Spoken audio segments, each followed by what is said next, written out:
किसी लड़की को, किसी औरत का यूज़ करना, ये लालच दे के उसको कि मैं आपके साथ शादी करूँ। इसलिए एक एडवोकेट मैडम मेरे पास आई हुई थी। वो मतलब एडवोकेट सबसे काबिल माने जाते हैं कानून के हिसाब से। उसको 2 दिन एक बंदे ने ब्लैकमेल किया है कि तुम्हारे लिए पार्सल आया था, उस पार्सल में कुछ ब्राउन शुगर है करके। तो 2 दिन क्या है कि हमारे जो बुजुर्ग हैं वो फटक से उठा लेते हैं, हेलो, बस वीडियो कॉल कट हो जाती है, उनका फेस ले लेते हैं। वो फेस के बाद वो उसको न्यूड बनाते हैं, तो फिर उसको पैसे।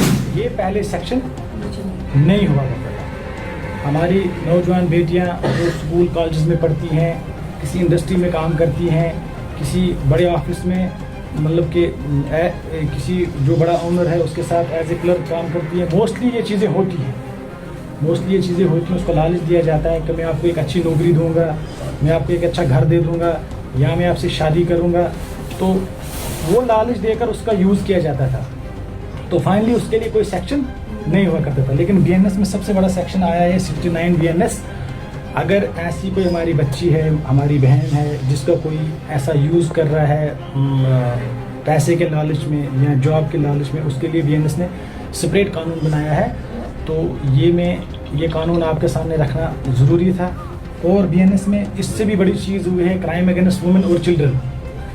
इनके लिए अलग से एक स्पेशल चैप्टर बनाया है। जबकि चिल्ड्रन और वुमेन अगेंस्ट क्राइम में पहले हमें डिफरेंट जगहों पर ढूंढना पड़ता था कि अगर इस बच्ची के साथ कुछ हुआ है तो इसको किस ऑफेंस में हम पर्चा दे देंगे। अब इसका एक चैप्टर बनाया है, प्रायोरिटी दी गई है कि क्राइम अगेंस्ट वुमेन और चिल्ड्रन में प्रायोरिटी दी गई है।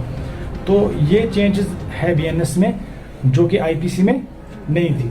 और सेक्शन जो थे पहले 500 समथिंग थे, उनको डिक्रीज करके 300 समथिंग लाया गया है। तो हमारा मकसद है, डीएस साहब ने सारी चीज़ें कवर कर दी हैं। हमारा मकसद है कि आज के बच्चों को अवेयर करना ज़रूरी है। हमारी इसमें बच्चे भी हैं 11th 12th क्लास की, हमारी टीचर्स भी हैं, इनको इस चीज़, या हमारे ऑनर हैं, इनको भी अवेयर करना ज़रूरी है। दूसरा, सीआरपीसी जो बीएनएसएस है, इसमें कुछ चेंजेस है, बड़ी इंपॉर्टेंट चीज़ है। जैसे 0 एफआईआर है, पहले 0 एफआईआर नहीं हुआ करता था। आज की डेट में 0 एफआईआर है। सपोज ये मैडम जो है श्रीनगर की रहने वाली है, लेकिन ये जॉब कर रही है बारामूला।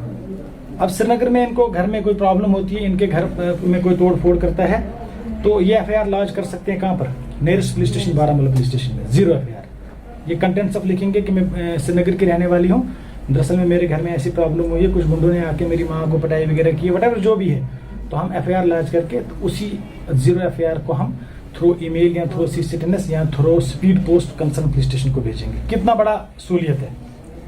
मैक्सिमम लोग बाहर होते हैं, घर में कोई प्रॉब्लम होती है, उनकी ज़मीन पे कोई कब्जा करता है, मकान पे कोई कब्जा करता है। दूसरी एक बड़ी अच्छी चेंजिंग आई है, वो आई है EFIR।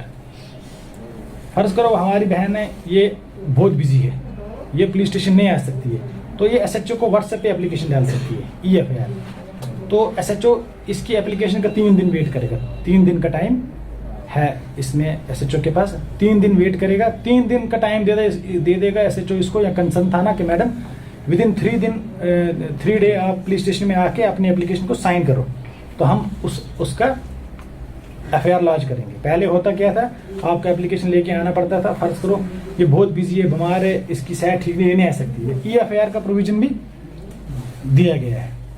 2 चीज़ें। तीसरी चीज़ है कि पहले एप्लीकेशन आती थी SHO के पास, लेडी ने एलिगेशन लगा दिया ऑनर पे, ऑनर ने जी मुझे छेड़छाड़ किया, तो हम एफआईआर दे देते थे। क्या अब हमारे पास प्रोविजन एक है कि अगर एक लेडी एप्लीकेशन लेके आती है और ये कहती है कि मुझे ऑनर ने क्या है मेरे साथ मिसकंडक्ट किया, तो but at the same time honour भी आता है जो बोलता है ऐसी बात है ही नहीं है, मैंने इसके साथ कुछ किया नहीं, तो हमारे पास नए कानून में पावर्स हैं कि हम SDP और DSP साहब को एक लेटर लिखेंगे कि SHO लिखेगा कि मैं इसमें प्रिलिमिनरी इंक्वायरी करना चाहता हूँ, मुझे ये मैटर लग रहा है ऐसा कि इसमें इंक्वायरी करने की ज़रूरत है। बिफोर लॉन्चिंग एन एफआईआर मैं चाहता हूं कि मैं इसमें प्रिलिमिनरी इंक्वायरी करूं, तो DSP साहब के पास पावर है, ये मुझे अथोराइज करेंगे कि यू आर अथोराइज्ड, आप इसमें प्रिलिमिनरी इंक्वायरी करो।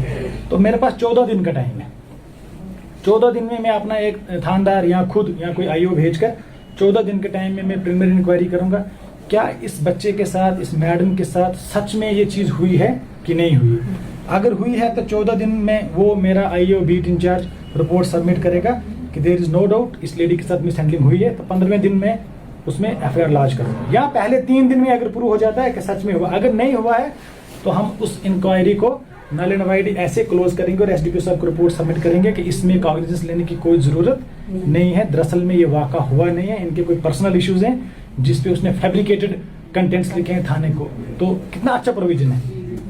मतलब कि बहुत सारे लोग कहते हैं कि सर आपने हमसे पूछा ही नहीं और एफआईआर दे दिया, हमारा कसूर ही नहीं था, हम उधर थे ही नहीं, मैं श्रीनगर में था, मैं शॉप पे था ही नहीं।